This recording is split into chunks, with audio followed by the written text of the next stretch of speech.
जय हिंद मेरे प्यारे सभी विद्यार्थियों को। क्या आप दोपहर की टेबलेट लेने के लिए रेडी हैं? सभी लोग रेडी हो जाइए, आपको दोपहर की टेबलेट मिलने वाली है। ठीक है, पिछली क्लास में हम लोगों ने 78 तक के क्वेश्चन कर लिया था, आज हमें 79 नंबर से क्वेश्चन करना है। आ जाओ भाई सभी लोग। देखिए आपकी 3 लाइव क्लासेस चलती हैं। दोपहर 2 बजे एडवांस मैथ चल रही है, रात को 8 बजे अर्थमेटिक चल रही है, रात को 9 बजे आपकी रीजनिंग क्लास चल रही है। और ये 3 टेबलेट मिलती हैं सुबह दोपहर शाम। ठीक है, इससे आपके 7 से 8 क्वेश्चन आना है। ठीक है, और ये आपका टेलीग्राम ग्रुप है, इसमें जरूर जुड़ जाइएगा। यहाँ पर आपको सारी पीडीएफ यहीं पर मिलेंगी। ठीक, ये देखिए ये दोपहर 2 बजे वाले में आपको इतने चैप्टर कराऊंगा, और जो रात को 8 बजे चलता है उसमें से यहाँ तक के चैप्टर कराऊंगा, और ये जो आपकी टेबलेट है उसमें से 1 से लेकर 6 तक के चैप्टर कराऊंगा। ठीक है, आ जाओ भाई सीधा चलते हैं आपके 79 नंबर क्वेश्चन पर। ठीक, एक बार सभी लोग वीडियो को लाइक और शेयर जरूर कर दिया करिए, क्योंकि आपके लिए बहुत बेहतरीन शानदार चीजें लाता रहता हूं। ठीक है, चलिए भाई पढ़िए इस क्वेश्चन को। इस क्वेश्चन में क्या बोल रहा है? कह रहा है किसी पिज्जा के 2/3 भाग का मूल 300 है, तो पिज्जा के 3/5 भाग का मूल बताना है। अब देखिए भाई 2/3 तो ये तो आपका नीचे वाली क्या बताती है? टोटल। तो ये भाई यहाँ पर पिज्जा की बात हो रही है, यानी कि नीचे वाला बता रहा है आपका पिज्जा का टोटल मूल्य। ठीक, तो टोटल मूल्य पिज्जा का है 3, लेकिन 2/3 भाग का मूल 300 है, यानी कि ये ऊपर वाली वैल्यू बता रहा है प्रेजेंट वैल्यू, यानी कि 2 का मान कितना है? 300 के बराबर है। 2 का मान यही तो कह रहा है ना, 2/3 भाग का मूल्य 300 है, यानी कि पिज्जा की टोटल कीमत तो 3 है, लेकिन 2 भाग का मान कितना है? 300 है। तो यहां से 1 भाग का मान निकाल लीजिए, तो 1 भाग का कितना आएगा? इसको 300 का 2 में भाग देंगे 150 बार, यानी 1 का मान आ गया 150, तो 3 का मान कितना हो जाएगा? तो आप कहेंगे सर जी 150 का मल्टीप्लाई तो कितना आ जाएगा? 450, यानी पिज्जा की टोटल कीमत आई 450। अब यदि टोटल कीमत पिज्जा की 450 है, तो आपको 3/5 भाग का मान बताना है, तो आपने इसमें 3/5 का मल्टीप्लाई करा दिया, 3/5 का मल्टीप्लाई करा दिया। अब बस आप इसको काट दीजिए, तो 3 नाम 27 है और 2 नैया 3 नाम 27 है, कितना? 270। यही आपका डी पार्ट आंसर हो गया। इतनी बात क्लियर है? देखिए कुछ नहीं करना था, हमने 2 का मान हमें 300 दिया था, तो हमने 1 का मान निकालिया 150, लेकिन हमें पिज्जा की टोटल कीमत पता चल जाए। यदि टोटल कीमत पता चल गई तो जितने का मान पूछेगा उतने का बता देंगे। यदि मान लो आधे पिज्जा का मान पूछता तो 1/2 से मल्टीप्लाई करा देते, यदि 1/4 का मान पूछता तो 1/4 का गुणा करा देते, यदि 2 पिज्जा का मान पूछता तो 1 का 400 पता है तो 2 का मल्टीप्लाई करा देते, लेकिन उसने हमसे 3/5 का पूछा है, इसलिए 450 में 3/5 का मल्टीप्लाई करा दिया। क्लियर है सभी को? आ जाओ भाई आगे चलते हैं। इस क्वेश्चन को सभी लोग पढ़ो। ये देखिए बिल्कुल आसान सा क्वेश्चन है। कह रहा है 0.23 सेंटीमीटर मोटाई के 472 टुकड़े एक दूसरे के ऊपर रखे जाते हैं, तो इस प्रकार बने स्तंभ की ऊंचाई ज्ञात करें। अब देखिए एक की ऊंचाई 0.23 है, तो ऐसे कितने टुकड़े हैं? 472 हैं, तो 472 का मल्टीप्लाई करा देंगे। आप ऐसे सोचो, यदि जैसे ये एक किताब है, एक किताब की यदि मान लिया मोटाई 2 सेंटीमीटर है, तो 10 किताबों की ऊंचाई कितने सेंटीमीटर होगी? तो आप कहेंगे सर जी 1 की 2 है तो 10 का निकालना है, 10 का मल्टीप्लाई करा दो, 15 की निकालना है तो 15 की मल्टीप्लाई करा दो। वही सेम चीज है, मान लो कि एक किताब की जो क्या कहते हैं ऊंचाई है 0.23 सेंटीमीटर है, तो 472 का निकालना है तो 472 का मल्टीप्लाई। अब आप 472 का मल्टीप्लाई कराइए, तो 23 दूना 46 है, 23 सत्ते 161, 4 65 केरी 4, हंसी लगाई 16, 23 चौको 92 और 16 108 है। और ये 1 और 2 अंक बाद दशमलव लगा है, तो यहां पर आपने 2 अंक बाद दशमलव लगा दिया। ये इतनी सेंटीमीटर में आई क्योंकि ये आपका सेंटीमीटर में दिया था। आपको किस में बताना है? स्तंभ की ऊंचाई मीटर में बताना है, और 1 मीटर में कितने होते हैं? 100 सेंटीमीटर होते हैं। ये बात सभी को पता है कि 1 मीटर में 100, यहां पर रुक जाइए, हाँ 1 मीटर में कितने? 100 सेंटीमीटर होते हैं।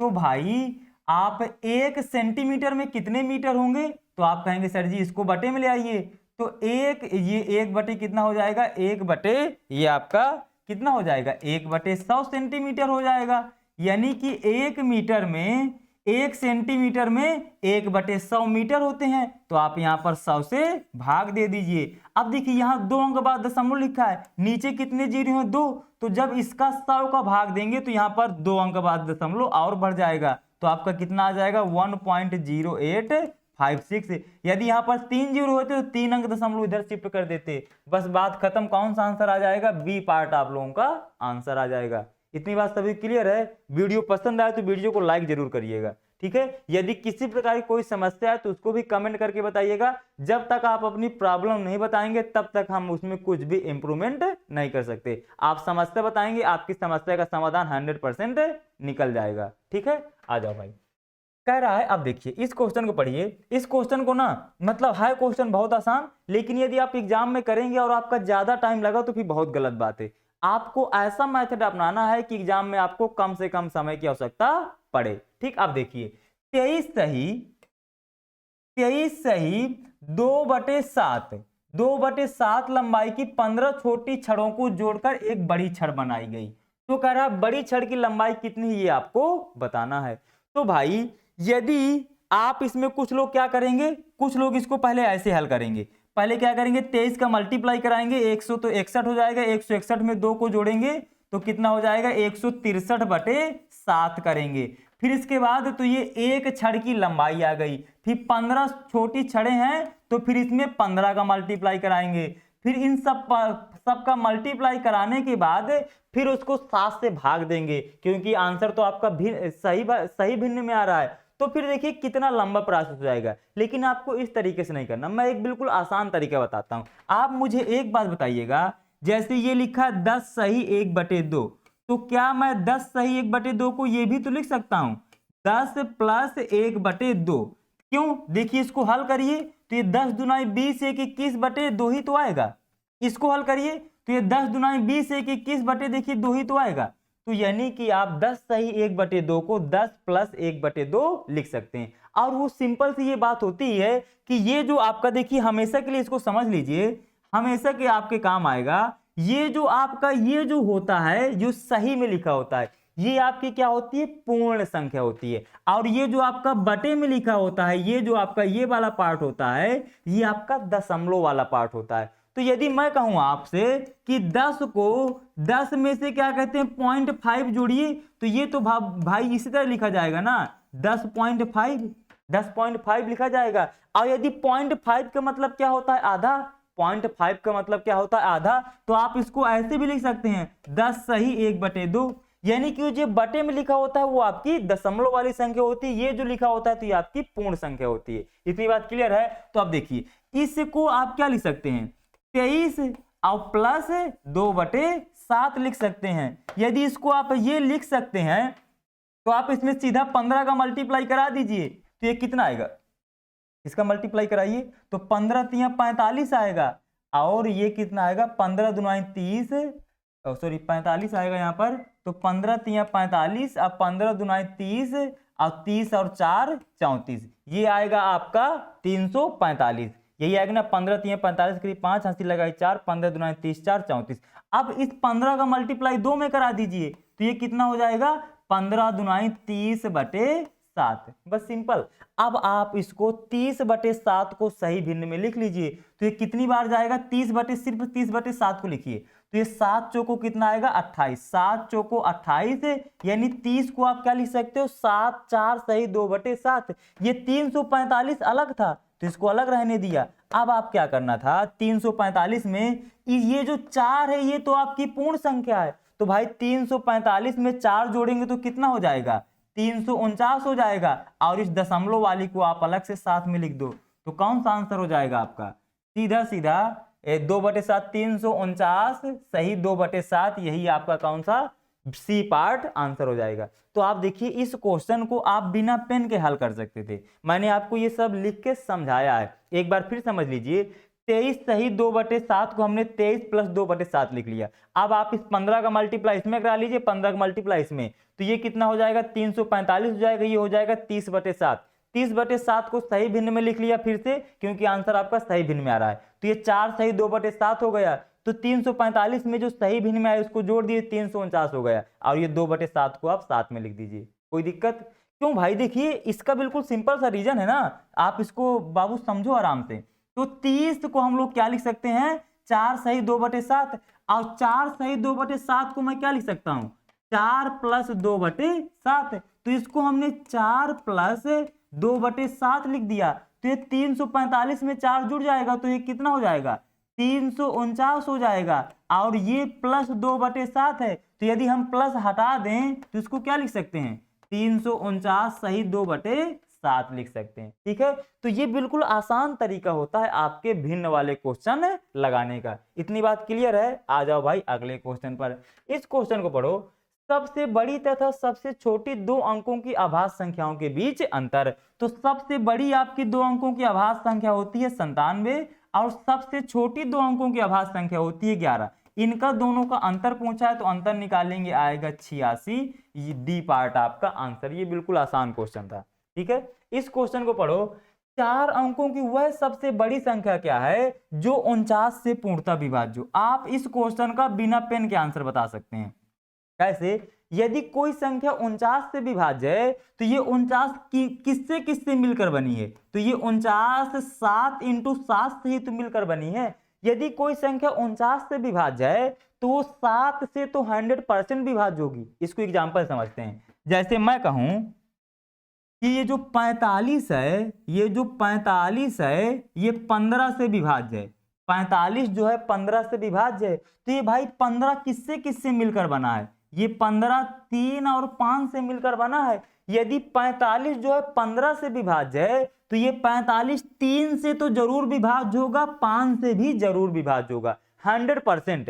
ये जिससे मिलकर बने होते हैं उससे तो कोई भी नंबर हमेशा विभाज्य होगा। तो ये 49 जो है 7 × 7 से मिलकर बना है, तो ये यदि कोई संख्या 49 से विभाज्य है तो 7 से 100% विभाज्य होगी। अब आप इसमें, ये आपका क्वेश्चन आसान बन गया।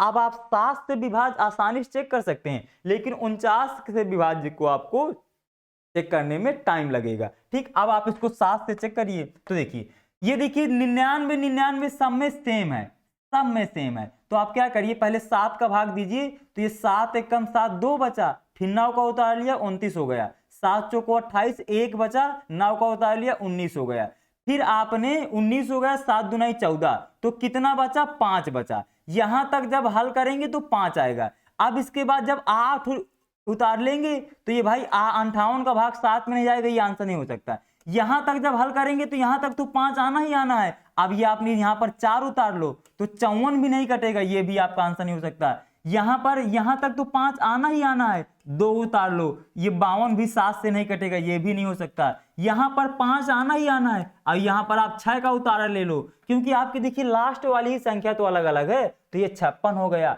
56 जो है 7 से कट जाएगा, यानी कि ये पूरी संख्या भी 49 से कट जाएगी। यही आपका डी पार्ट आंसर हो जाएगा। बताओ, इतनी बात सभी क्लियर है? इतनी बात यदि सभी क्लियर हो तो हम लोग आगे बढ़ जाएं। बस आपको ऐसे थोड़ा थोड़ा कॉमन सेंस लगाना है, आपकी चीजें ज्यादा आसान हो जाएंगी, आपकी कैलकुलेशन भी आसान हो जाएगी। ठीक है, आ जाओ भाई इस क्वेश्चन को पढ़ो। कह रहा है 84 कह रहा है 4 अंकों की वह बड़ी से बड़ी संख्या ज्ञात कीजिए जो 15, 25, 40 और 75 से विभाज्य हो। तो भाई ऐसी कौन सी संख्या होगी जो 15, 25, 40 और 75 से विभाज्य हो? तो ऐसी कौन सी संख्या होगी? वो तो भाई संख्या होगी इन तीनों का सभी का एलसीएम, इन सभी का एलसीएम। ठीक है, तो आप भाई इन सभी का एलसीएम कैसे निकालोगे? तो 75 को आप लोग क्या लिख सकते हो, 3 × 75। 40 को क्या लिख सकते हो आप लोग, 5 × 8। 25 को तो 25 लिखे, 15 को क्या लिख सकते हो, 3 × 5। अब देखिए ये 25 हमने ले लिया, तो 25 में 5 तो ऑलरेडी आ गया, ये 25 भी आ गया, तो आपका क्या बचा, ये 8 बचा और ये 3 बचा। तो 25 8 200 और 200 × 3 600, बस यही आपका 600 एलसीएम हो गया। तो एलसीएम निकालने का तरीका तो यही होता है ना कि सभी अंकों को एक एक बार लेना होता है। तो जैसे ही आपने 25 ले लिया तो 25 में 5 तो आ ही गया, अब 25 तो आपने पहले से ही ले लिया है, तो अब आपके पास क्या बचा, एक 3 बचा, 8 बचा। कोई भी संख्या एलसीएम लेने में एक ही बार लेना होता है ना, तो एक बार आपने जैसे 25 ले लिया तो उसी में 5 भी आ गया, उसी में 25 भी आ गया। ठीक, तो ये 25 8 200 × 3 600 आपका एलसीएम आ गया। तो आपको ये बताना है। अब देखिए इनमें से 600 से कौन सी नंबर कट जाएगा, तो देखिए ये तो कटेगा नहीं, सीधा सीधा बी पार्ट 6 से कटेगा, 600 से, क्योंकि देखिए 2 जीरो से 2 जीरो कट जाएगा, 16 छक्का 96। तो आपको ये देखना है कि 6 से इनमें से कौन सी संख्या कट जाएगी, तो 96 कट जाएगी, आपका आंसर आ गया। ठीक है, इतना ही आसान क्वेश्चन था ये, आपको इसमें कुछ ज्यादा करने की आवश्यकता नहीं थी। इतनी बात क्लियर है सभी को? ठीक है, तो देखिए हमने आज 84 तक के क्वेश्चन कर लिया। अब ये आपकी दोपहर की टेबलेट कंप्लीट हो गई है। अब हम लोग मिलेंगे रात वाली टेबलेट में। ठीक है, तो रात वाली टेबलेट में मिलने के लिए रेडी रहिए। यदि आपको वीडियो पसंद आया हो, आपको वीडियो से कुछ सीखने को मिला हो, तो वीडियो को लाइक करिए, अपने यार दोस्त और चाहने वालों के साथ शेयर करिए। यदि किसी प्रकार की कोई समस्या है, कोई चीज समझ में नहीं आई, आप उसको कमेंट करके बताइए। जब अगली क्लास होगी उसमें आपकी सारी समस्याएं खत्म कर दी जाएंगी। बस आपको अपनी प्रॉब्लम बताना है, बाकी प्रॉब्लम का समाधान देना मेरा काम है। गारंटी दे रहा हूं आपके लिए, दिन रात एक कर दूंगा, आपको मैथ में कोई दिक्कत नहीं आएगी। बस आप मुझे अपनी प्रॉब्लम बताइए। ठीक है, तो चलिए, थैंक यू।